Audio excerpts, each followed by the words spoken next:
Am I the bad guy for overstepping and embarrassing my boyfriend's cousin at her birthday party? I reached out to Rachel and spoke with her. I sent her a big text explaining my side of the situation and tried to clarify what had happened. I didn't apologize, and I expressed my feelings regarding our relationship as well as the incident at the party. She was not very receptive and was not open to accepting responsibility over her own behavior. She said that I crossed the line, and even said she believes I embarrassed her intentionally. She thinks I invited them knowing about her situation. Apparently, Jess was actually aware of that detail, and inviting them both in an attempt to humiliate her as a payback for all the incidents we have had in the past.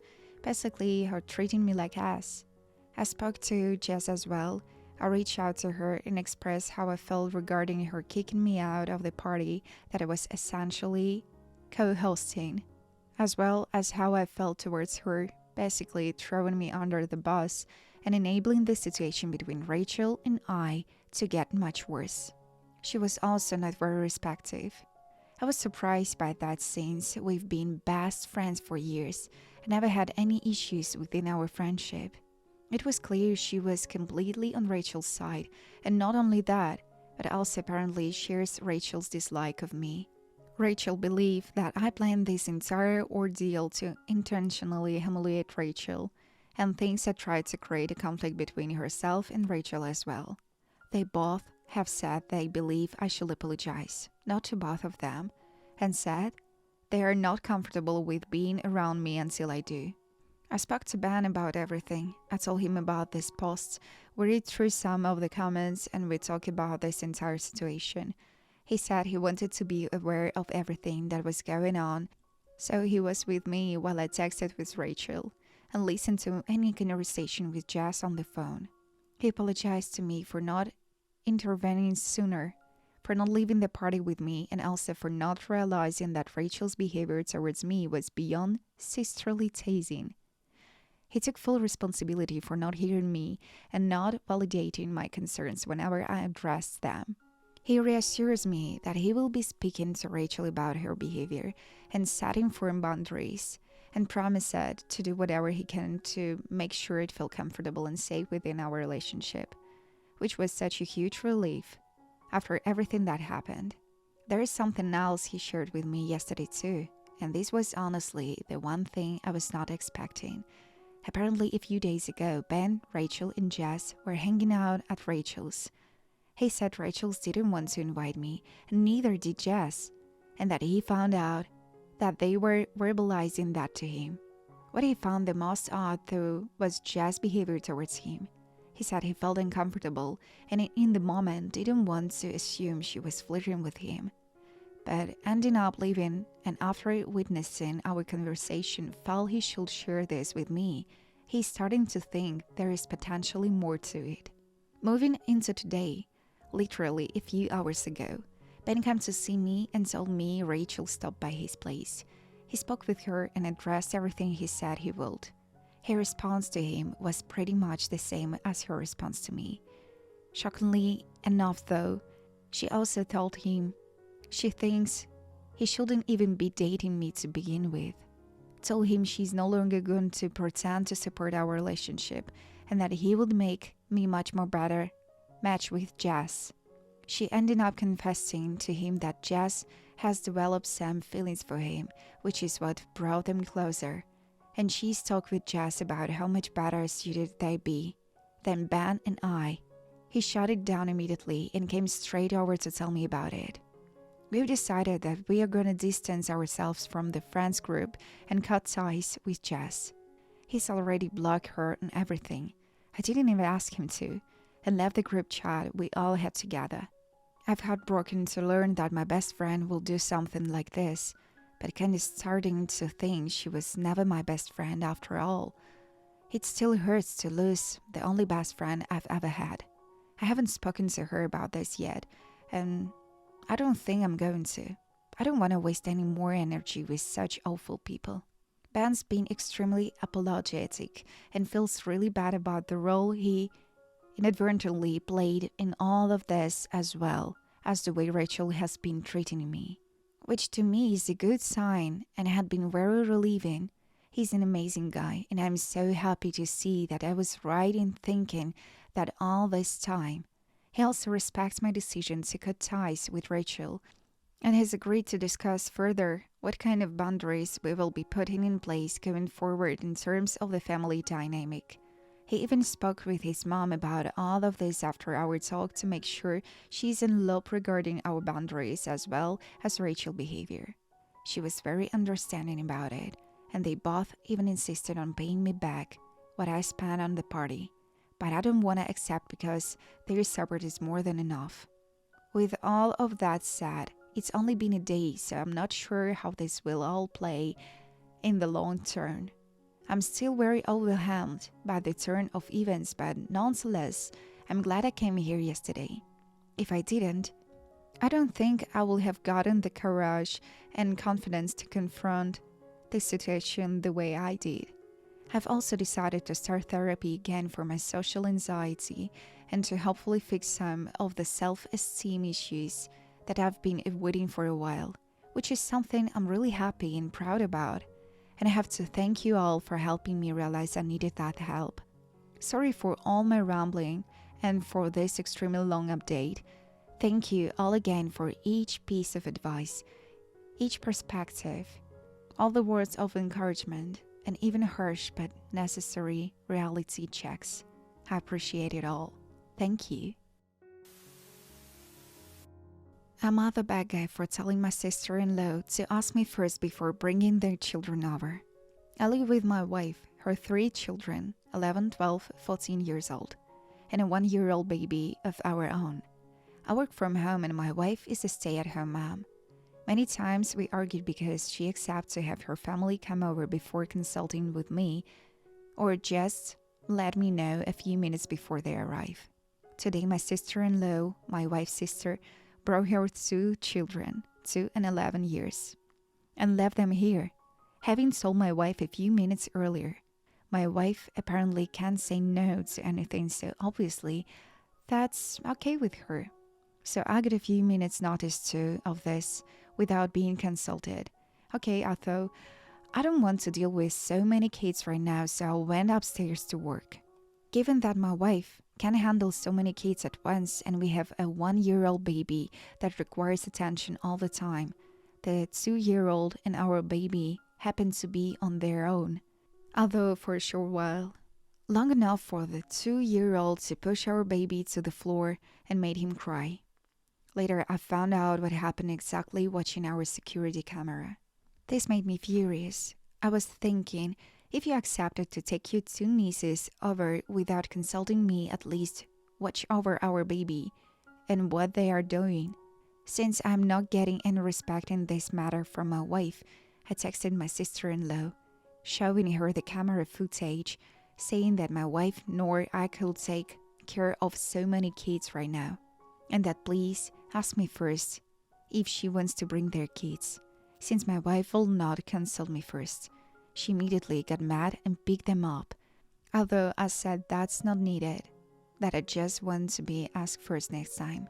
This leads to blow-up argument, but my wife and her sister angry at me, and I'm now the devil. What do you think? I'm not the bad guy for acting immature at the family dinner. For big context, I'm 15 male and my father is 58 male. He's the last child, so my aunts, uncles are all 60 plus years old, and all of my cousins are in their 30s. Most of them are married and even have kids. I don't really like family dinners, gatherings, since I feel really bored, uncomfortable, and out of place. And there aren't really people to chat with, so I mostly study or go through my phone. So yesterday my father told me that we are paying my aunt a visit, not inside the house, just to visit by their door. He asked me if I will have a problem if there is going to be any guests at my aunt's house. By guests, he means my cousins.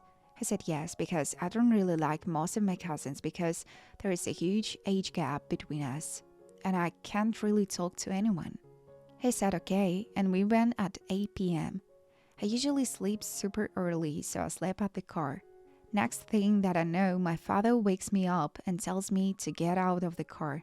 He told me that we're invited to a dinner and most of my cousins are invited as well. I got upset since not only my father didn't tell me that there are guests at my aunt's house. I clearly told him that I wouldn't visit if there is going to be guests. He told me that I shouldn't be acting so immature.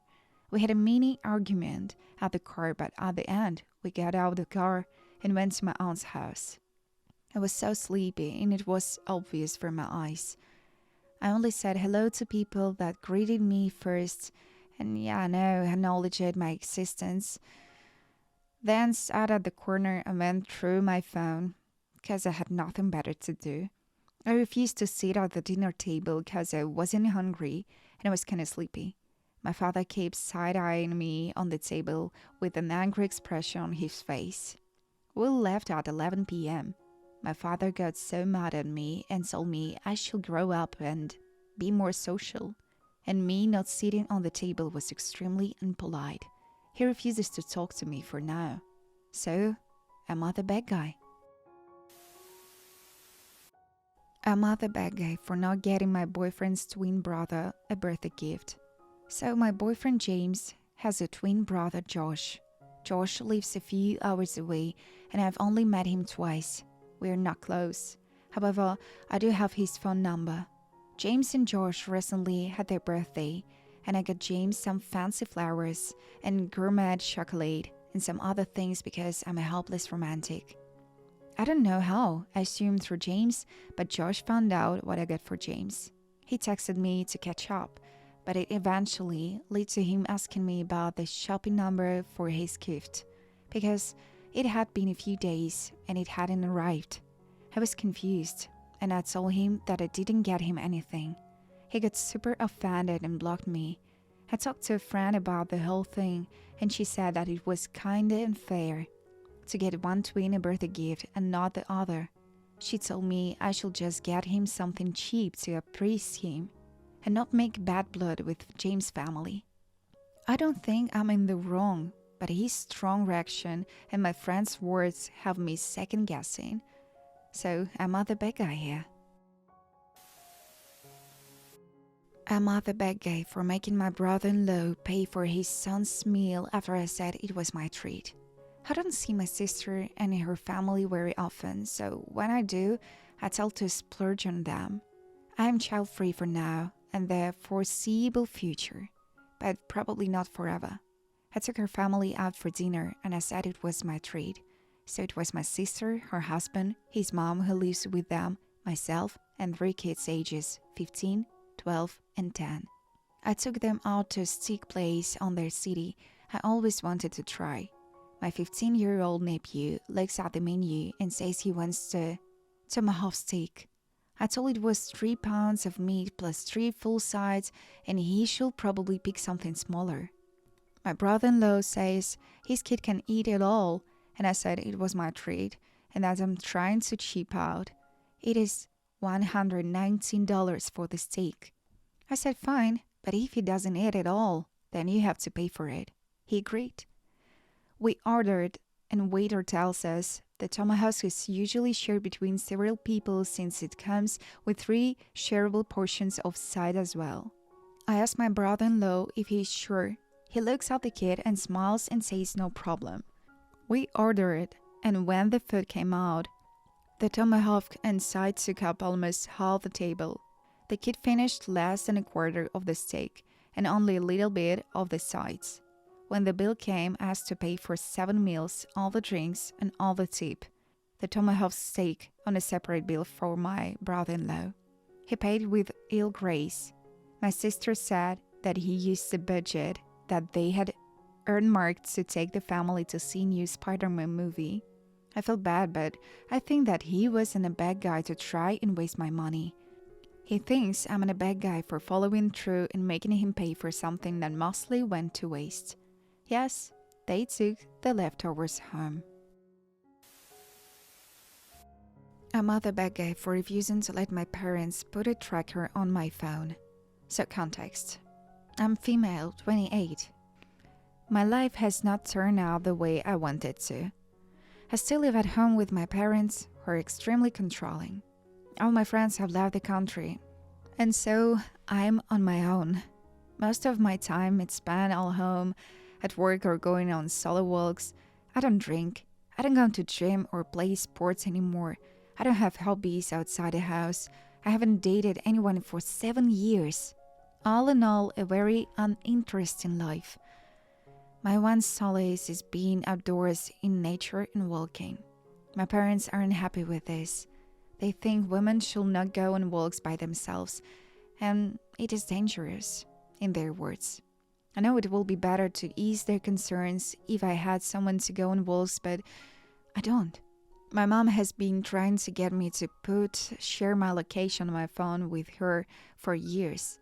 I understand that she worries about my safety. However, the big problem for me is I know it's not just about my safety. She will use it to become a full-time stalker. I know this because she has my dad share his location with her and vice versa. She sits and stares at her screen all day and will say things like, "Oh, your father has just left tennis. Oh, your father has just arrived at work.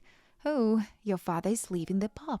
Not that I have anything to hide, but it is the one boundary I've held onto, and I have been so proud of myself for not caving.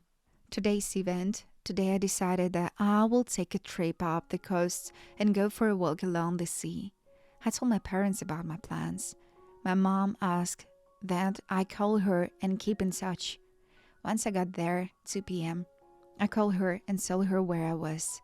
I also told her what walk and road I will be taking. I didn't tell her when I will be home, but she also didn't ask. I also didn't message to say I was on my way home. My parents were furious when I arrived back at 8 p.m. My dad told me that I no longer had a say and that it was mandatory for me to have a tracker on my phone. I have told him that I had done everything asked for me. I had called, explained where I was going, etc. I also said they could have called me if they were concerned about my whereabouts. So as a result, I have been punished. The car that I drive is technically my dad's, and so he has taken the keys away. He says that I can buy my own car or grant him and my mom access to my tracking information. They said they will never do this to me. All the fact they bought the car over my head. Also, it makes no sense for me to buy a new car now. I am at the final stage of a graduate recruitment process, and if I am successful, I will be moving to London in September.